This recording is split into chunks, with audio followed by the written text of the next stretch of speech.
Hey, what's up guys? I'm Kirk Warner from the Run Experience, and I am here with Dan Nestor. He is an elite runner here in Boulder, and we're going to be talking today about 10K post-race recovery routine and tips.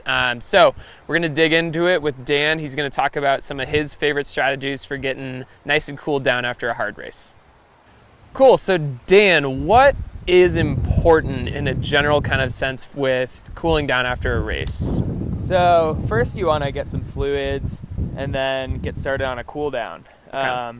After a cool down, it's pretty important to get some proper nutrition in. And you can do that while you're foam rolling. Yeah. And then after that, it's probably best to try to do some elevation, maybe an ice bath, and then some chilling. Some good chilling. Some grilling and chilling. So guys, there's a lot of steps involved in cooling down. It's not just grabbing that beer at the finish line and just walking around and having a burger maybe after the race. There's a bunch of different steps involved with actually effectively cooling yourself down so you don't feel super beat up from your race and you're ready for your next training run. So we're gonna go through all the steps that Dan just talked about kind of individually so you guys get a little bit more detail with how to cool down. So guys, that first step was hydrating. Now, post-race hydration is important. Why is that, Dan? Yeah, so right when a race ends, that's when the recovery process really much can start. So it's really good to get some fluids in you. Most races will probably have something there right at the finish. And when you do a really intense workout or intense race, you lose a lot of fluids and sweating. So you're low on electrolytes. So it's really important. Get some water, maybe some electrolyte mix. I really like SOS Rehydrate. There's a bunch of other brands out there. So What about that post-race beer?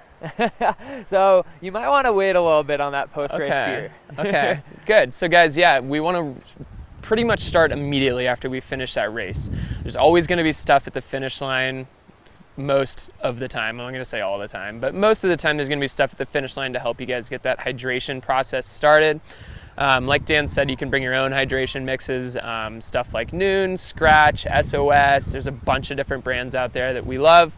So yeah, hydration, step one.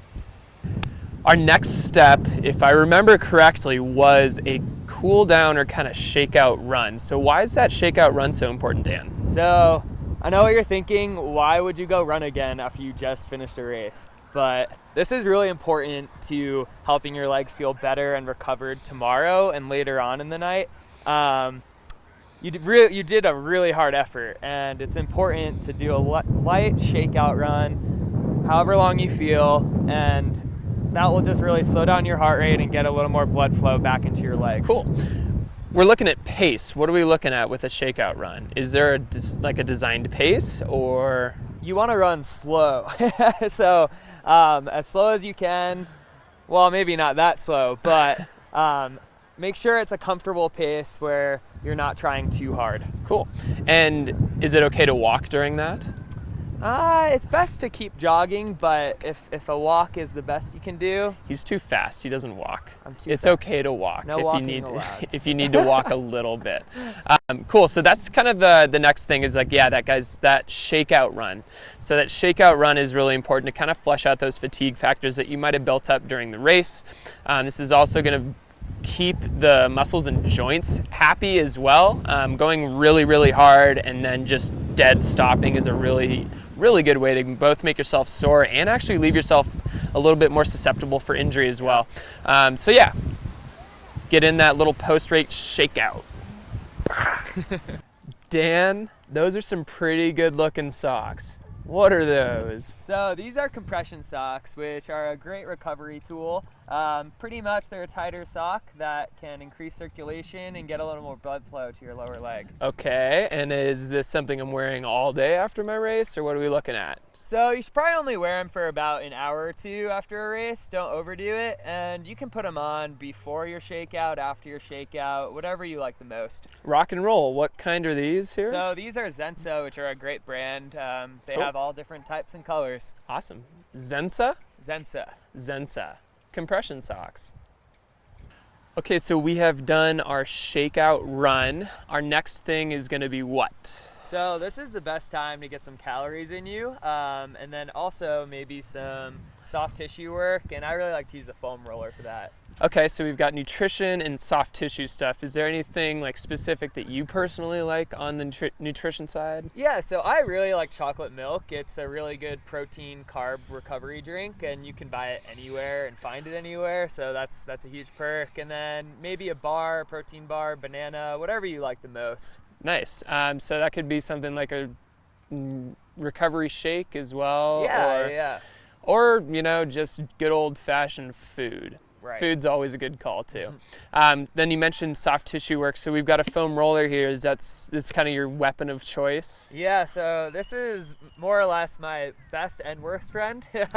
Puts me in the best or the worst pain, but makes me feel the best tomorrow. Absolutely. So is there kind of general target areas that you like to focus on when foam rolling? Yeah, especially after a 10K, that was a lot of pounding on my quads, my hamstrings, and my calves. So I want to really make sure I focus on those areas. Cool. So just the lower half. And we've got a ton of stuff on our channel about foam rolling and other sort of soft tissue work. So if you need some more kind of ideas on stuff on foam rolling, just search around on our channel. I'm sure you'll find some good stuff there. So post-run or post-shakeout, that is, we're looking to get some more calories and protein and carbs and stuff like that in, and also start thinking about some soft tissue work. So Dan, what you doing? So I really like to elevate after a lot of races, especially a long race like a 10K. This pretty much helps get some blood flow out of those legs that were, you know, doing all the pounding in that race. So really, after you get up, this is going to feel really good. Cool. And this is something I do with compression wear as well, or is this just because it's inconvenient to take them off during the video?